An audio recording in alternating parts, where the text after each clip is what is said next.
not good enough? No.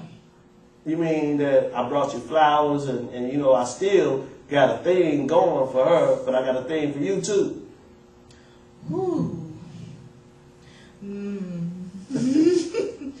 Not tolerated. Not tolerated. Okay, then that's good. That's all I was trying to get her to say, y'all. Amen. Have to say it the right way. The what? The right way. Oh, okay. If you choose to stay, the third way you can survive an affair is, first of all, you have to understand, and I found this to be shocking, that most affairs don't end in divorce. Correct. So there is an opportunity for a person to actually rebound and be reconciled from an affair. Most affairs can lead to reconciliation. Mm-hmm. However, during the months and years it takes your spouse to be reconciled, a lot of pain and heartache are inflicted. Mm-hmm. So you'll be doing yourself a favor by knowing what to expect if you're going to stick it out. That's right. I'll tell somebody, you got to know what you're going to expect. You got to know what you're going to expect. Right. Know what you can expect. Because like we just said earlier, a simple apology is not going to do the trick. Correct. It's not going to do the trick. So you have to prepare yourself spiritually. You have to prepare yourself mentally for the lingering effects of the adulterous affair during a reconciliation process. And one of the common lingering effects is this: that the cheating spouse has a problem cutting ties with their lover. Amen. That's a common problem. Yes, the cheating spouse has a problem cutting ties with their lover, and so that can be a lingering effect. And so if you're going to stick it out with your spouse who cheated on you, you got to be prepared for him or her to still be trying to reach back to the other person. And like I said earlier, like she said earlier rather, it's more common with men than with women, because men have a spirit that says, I can handle all that. Yeah, it's a challenge for me to try to please more than one woman.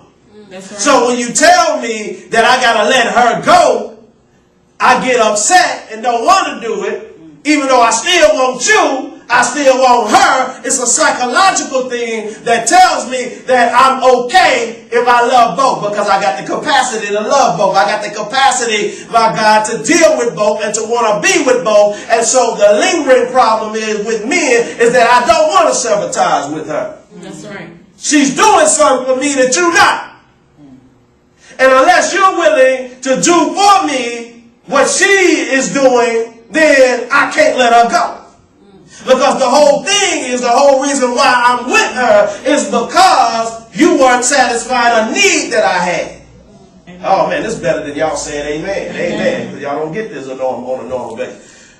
And so now I have to understand that if I'm going, the other spouse who wants to stick it out, the one who has been wronged, not the one who's been doing the wrong, but the one who has been wronged, they have to understand that if they're going to stick it out, then they're going to be in for months and maybe even years of painstaking frustration, because this other person is so emotionally and physically attached to the person they've been cheating with. That's right. That's right. And so what men or whoever women have to do is that they have to make a decision that they're going to sever all ties.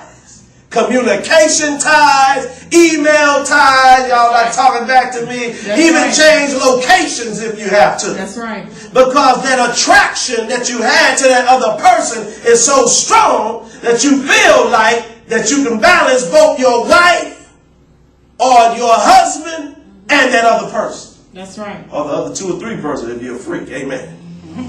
I knew somebody would wake up and I said, we always respond to fleshly stuff. You don't respond to that.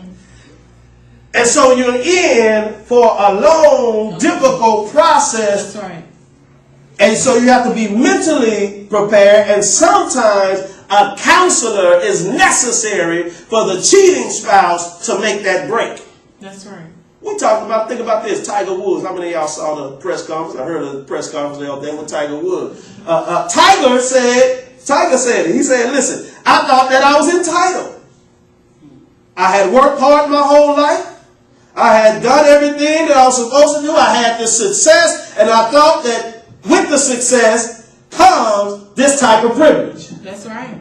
Cheating. That cheating was a privilege. Hey, as long as I please my woman at home, I got the right to go and play as much as I want to. But he says that I was wrong. That's right. He said that he realized that with the prestige he had came more responsibility, and he had to be more responsible as opposed to doing all the cheating and doing all the loose living, and he apologized. And I'm pretty sure that Elin knew that Tiger had an affair before. She probably forgave him. He probably apologized, bought a nice big old umpteen-carat ring, diamond, F1 diamond or whatever. I don't know how they make that stuff. And apologized, but because Tiger felt that the apology was in, he just couldn't help himself. He kept going back for more, and that's when it snowballed on him. Because he felt that he was entitled. And men have that personality where we feel that we're entitled to certain things, and you're not going to tell me that to leave my woman.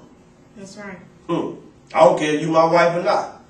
You're not going to tell me to leave her because I want to be with her, and until you start meeting the need that she's been meeting, I'm going to deal with both of them. I love both of them. And some men, psychologists say that some men are sincere about that. That they really, truly believe that that's okay. You know, it's okay for me to be with her and you. I really believe that I love you, and I really believe that I love her. Why are you asking me to make this decision? Just let me have my cake and eat it too. Amen. But it doesn't work that way. And so you have to make it up in your mind and make it up in your head that you're going to do what it takes to break free. And then the final step of surviving an affair is this. Each of you have to start meeting one another's needs. That's right. Each of you have to start meeting one another's needs. A woman is more easily reconciled to her husband once her needs are met. But men, for whatever reason, we have to make it a point that if she meets my need, we have to really check inventory. If she meets my need, then I need to stay with her and I need to honor her. Because like I said, men really who have been in an adulterous affair really want to be with that mistress. That's right. They really want to be with her. For real. Seriously. And they have to make a decision that is more important for me to save my marriage than it is for me to please my flesh. That's right. Amen. And lose everything. And so God's purpose for marriage can be found in Genesis 2:24, for it says, "For this reason a man shall leave his father and mother and be joined to his wife, becoming one flesh." For what reason? For the reason of marriage. That's right. God's purpose for marriage was that it would be durable and last. God meant for it to be permanent. He did not intend for us to change marriages like we change our clothes. Oops, this didn't work, so let me go over here. I don't like how them two colors go together. Yeah, I don't like that, so I'm gonna switch. Amen. Oh, I don't like that, so I'm gonna switch again. That's not what God intended for marriage. Marriage is about gravitating and rotating. Right. Gravitating and not rotating. What does that mean? Because gravitating means that I'm going to cleave to my spouse, like the verse said. Right. Rotating is when you jump from one to the other when something happens that you don't like. Right. Oh, I guess I'll switch because, I don't like the way you put them shoes on today, so it's time for me to go find me somebody else who put their shoes on right. Or pretty much, I have my idea of how this marriage should go. I have my idea of how we should raise our children. I have my idea, my idea. And it's all about you and your idea. That's right. And you think that just because she or he doesn't honor your idea, that you need to find somebody that will. Correct. We can't call off a marriage just because the spouse doesn't agree with us all the time. A husband and a wife is not always